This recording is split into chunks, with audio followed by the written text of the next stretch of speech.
Hey guys, Captain here. So it's been a little while since I've made a video because I've been busy with all sorts of things, but now I've got a bit more time on my hands. So it's another how to build Lego Pokemon video. Some Hoenn region Pokemon this time, only two unfortunately, but I've got Vigoroth and Shiftry. I'd really like to get a third, but for all of them either I didn't have some kind of piece or inspiration was running dry. Plus I noticed that a lot of the Hoenn Pokemon aren't as I don't know, nice to design because they have either really small detailed bodies that I can do almost nothing to work with, or just really big boring bodies. But anyway, I do have these two. So without further ado, let's get started with Vigoroth. So Vigoroth's actually pretty simple, and in fact it's the, I believe, second Pokemon I made out of Lego. I recently touched up the color scheming a bit. But anyway, so what you can do, you will need a few special pieces for this. You'll need to kind of disassemble some minifigs here.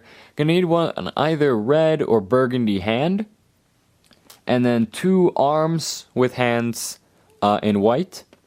The design is kind of loosely based off of a Lego monkey, if you happen to have one of those lying around, this is what it looks like, because it's kind of the same body figure. Anyway, start with a white 2x2 plate, and below it take one of these briefcase type plates. Take one of these plates with the bar hanging out the side, the segmented bar. Not really what I call the briefcase. And put one of those on each side here. And then a 2x1 plate below that, like such. On the back one, you're going to stick two hands. And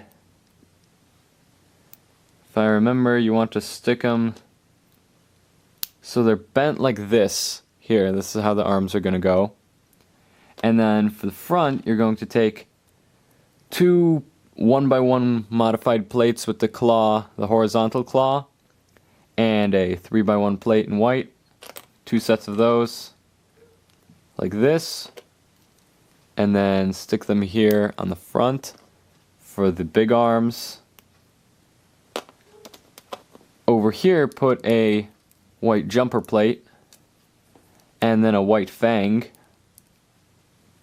That's going to be the tail. And for the head, take a 1x1 claw plate, and one of these 1x1 claw plates with the horizontal claw sticking out of the side. And then take the hand and stick it in, like, into here. Hands actually are built in a way so you can have a stud on top of them and it'll fit really nice like that. So minifigures can kind of hold objects. And so, just apply that concept to this little claw piece. And then stick this on here and that'll be the head. And there we go. Vigoroth is finished. While I'm not entirely happy about Shiftry's design, which, because of something that I'll show off later, it does resemble Shiftry pretty well. So anyway, it's actually not really that complex to build either. It doesn't take a whole ton of pieces. I built them because I had a lot of brown pieces lying around. Your main centerpiece is going to be a brown 2x2 cylindrical brick. And then on top of that, take one of these pieces. It's a Technic piece, but it's got bars sticking out all the sides, kind of like a propeller. And then take one of these 3-length Technic bars with a stud at the end and stick it in and push that down to right about as far as it'll go without interrupting the studs there, because we're going to stick stuff there. The way the legs work is really simple. Just take brown headlight piece, stick one of these claw pieces in back like this. Ideally brown, but I didn't have brown, so I just used dark gray, and it's really not that noticeable. With the vertical clip, and then onto one of these segmented bar plates. And that's how you make one leg, and of course make another, same exact way. For the arms, you're going to take two more brown headlights, and you're going to stick them together like this. It's going to be mirrored for the opposite arm, by the way. And on top, you're going to place one green 2x1 plate straight forward, and the other one bent off to the side, depending on which arm you're making. And then just stick them onto the sides of this, like such. I did experiment around with the green minifigure headdress plumes, like this, but I didn't really like how it looked, and plus these are kind of hard to come by, sort of expensive, and I'd rather use them for something else, so that's not happening. Now for the headpiece, I guess, the hair or whatever, take 2 wings, 4 length, 2 width at the bottom. Take one piece like this, the kind of smooth, curved slope.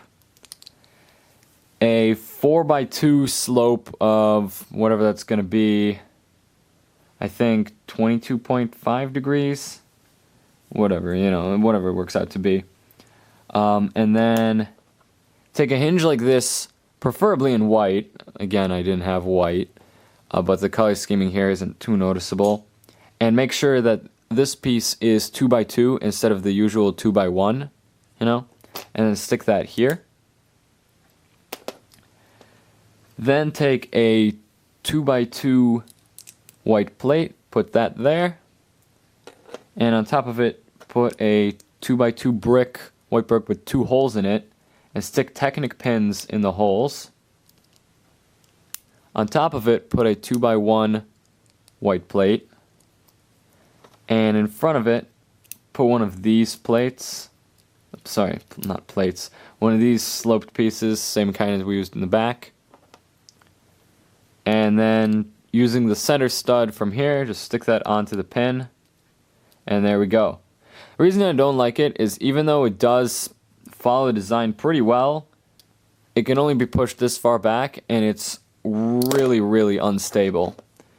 But, I mean, I don't really build these with the intention of using them for, you know, playing or stop motion or anything.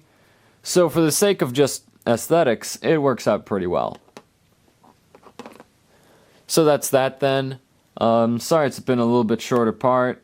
I do have a few more ideas in store. Hopefully I'll have more Pokemon built soon. I realized that I have an unfortunate lack of Travis bricks, so I ordered something like 19. Hopefully should be able to use them not just for Pokemon but for all sorts of cool things. And especially since summer is coming up, I should have more time to make videos. So anyway, if you like this video, please rate, comment, subscribe, send this to your friends, check out my other ones, and I will see you guys next time.